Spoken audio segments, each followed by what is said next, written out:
प्रिय साथियों, आपका स्वागत है। इस चर्चा का विषय है, हर अंधेरे के बाद एक नई रोशनी आती है।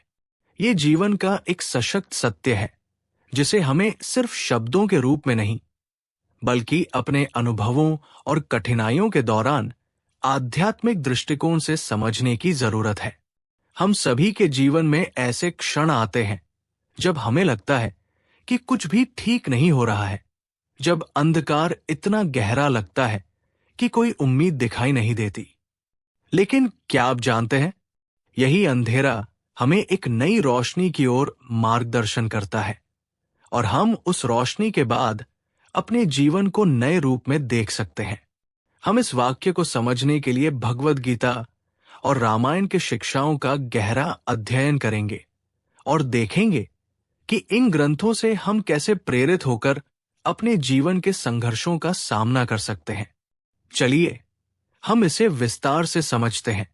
श्रीराम का आदर्श, धैर्य और विश्वास से अंधेरे के बाद रोशनी आती है। हमने पहले भी श्रीराम के जीवन का उल्लेख किया था, लेकिन अब हम इसे और विस्तार से समझेंगे। श्रीराम का जीवन धैर्य, विश्वास और कर्तव्य के सिद्धांतों पर आधारित था। उन्हें जीवन के सबसे कठिन समय में अपने कर्तव्य का पालन करना था। जब उनका वनवास हुआ और उन्हें अपने पिता की वचनबद्धता के कारण 14 वर्षों के लिए घर छोड़ना पड़ा। वनवास के दौरान श्रीराम को कई चुनौतियों का सामना करना पड़ा। पहले तो उन्हें अपने घर और पत्नी सीता से दूर रहना पड़ा। फिर उनकी बहन शूर्पणखा ने उनके साथ छल किया। उसके बाद रावण ने सीता माता का अपहरण कर लिया। इसके बावजूद श्रीराम ने कभी हार नहीं मानी और उन्होंने अपने कर्तव्य के प्रति पूर्ण निष्ठा दिखाई। उनका ये विश्वास था कि जीवन में किसी भी कठिनाई से बचने का तरीका केवल अपने धर्म और कर्तव्य का पालन करना है। अंत में ये अंधेरे समय समाप्त हुआ और श्रीराम को लंका दहन, सीता माता की वापसी और राजतिलक के रूप में नई रोशनी मिली। श्रीराम का जीवन हमें यह सिखाता है कि हमें धैर्य और विश्वास के साथ अंधेरे समय का सामना करना चाहिए, क्योंकि हमारे संघर्षों के बाद आने वाली रोशनी हमारी आत्मा को संतुष्ट करेगी और हमारे जीवन को पूरी तरह से बदल देगी। कल्पना करें कि एक व्यक्ति ने बहुत मेहनत की है, लेकिन उसे परिणाम नहीं मिल रहे। ये व्यक्ति सोचता है कि उसकी मेहनत बेकार जा रही है।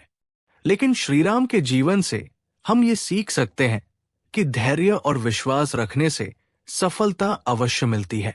जैसे श्रीराम ने वनवास के दौरान धैर्य रखा और अंत में विजयी हुए, वैसे ही हमें भी अपने प्रयासों में निरंतरता और विश्वास बनाए रखना चाहिए। जीवन के हर कठिन दौर के बाद एक नई रोशनी अवश्य आती है। भगवान श्री कृष्ण का उपदेश, कर्म की महत्ता। जब हम भगवद गीता की बात करते हैं, तो सबसे पहले हमें अर्जुन और श्री कृष्ण के संवाद का ध्यान आता है। जब अर्जुन युद्ध भूमि में अपने रिश्तेदारों के खिलाफ लड़ने के लिए तैयार नहीं थे, तो श्री कृष्ण ने उन्हें कर्म के महत्व का उपदेश दिया। श्री कृष्ण ने कहा, तुम्हारा कर्तव्य तुम्हारी पहचान है और ये तुम्हारी जिम्मेदारी है कि तुम इसे निभाओ। परिणामों की चिंता करना निरर्थक है, क्योंकि कर्म ही जीवन का सत्य है। भगवद गीता 2.47। ये उपदेश हमें ये सिखाता है कि कर्म ही जीवन का सबसे बड़ा आधार है।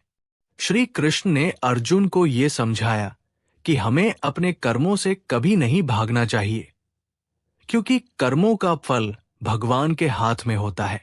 जब हम धैर्य और विश्वास के साथ अपना काम करते हैं, तो हम उस कर्म से मिलने वाले परिणाम को शांति और संतोष के साथ स्वीकार करते हैं। हमारे जीवन में कई बार हमें यह महसूस होता है कि हमारे प्रयासों का कोई परिणाम नहीं मिल रहा। जैसे कोई विद्यार्थी कई बार असफल हो सकता है, लेकिन उसका प्रयास बेकार नहीं जाता। वो श्री कृष्ण के उपदेश को याद रखता है कि फल की चिंता किए बिना कर्म करना ही हमारा कर्तव्य है। यही कर्तव्य निभाना उसे एक दिन सफलता की नई रोशनी दिखाएगा। हनुमान जी का आत्मविश्वास। आपकी शक्ति असीमित है। हनुमान जी का जीवन हमें यह सिखाता है कि जब हम अपने आत्मविश्वास और शक्ति पर विश्वास रखते हैं तो कोई भी संकट हमारे रास्ते में नहीं आ सकता। जब सीता माता का अपहरण हुआ तो हनुमान जी ने बिना डर के लंका जाने का निर्णय लिया। वहां उन्होंने राक्षसों से लड़ा और सीता माता को खोज निकाला। हनुमान जी के भीतर एक अद्भुत शक्ति थी, लेकिन वो ये समझने में विफल थे। जब उन्हें सुमेरु पर्वत पर औषधि लेने के लिए भेजा गया तो उन्होंने अपनी पूरी शक्ति का एहसास किया और पर्वत को उठाकर लंका में ले आए। ये घटना हमें ये सिखाती है कि हमारे भीतर असीमित शक्ति है, लेकिन हम उसे आत्मविश्वास और सकारात्मक सोच से ही पहचान सकते हैं। मान लीजिए, एक व्यक्ति किसी बड़ी परीक्षा की तैयारी कर रहा है और वो महसूस करता है कि वो कमजोर है। लेकिन अगर वो हनुमान जी के जैसे अपने आत्मविश्वास और शक्ति को पहचानकर निरंतर मेहनत करता है तो वो परीक्षा में सफलता प्राप्त कर सकता है। जैसे हनुमान जी ने अपनी शक्ति को पहचाना, वैसे ही हमें भी अपनी सामर्थ्य को पहचानने की आवश्यकता है।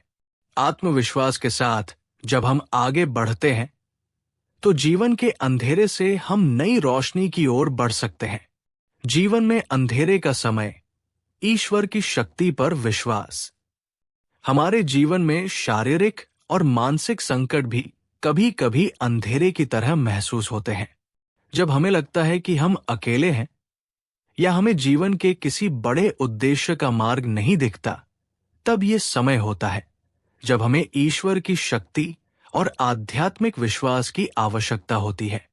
जैसे श्री कृष्ण ने अर्जुन को गीता का उपदेश दिया था, वैसे ही हमें भी ईश्वर के मार्गदर्शन को अपनी जीवन यात्रा में स्वीकार करना चाहिए।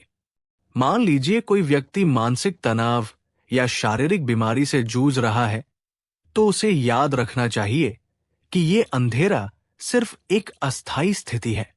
अगर वो ईश्वर में विश्वास रखता है और अपनी आध्यात्मिक शक्ति को स्वीकार करता है तो वो इस संकट से बाहर निकल सकता है।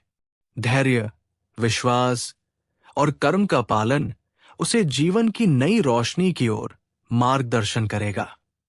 निष्कर्ष। प्रिय साथियों, हर अंधेरे के बाद एक नई रोशनी आती है। इस वाक्य को समझने का समय अब आ गया है।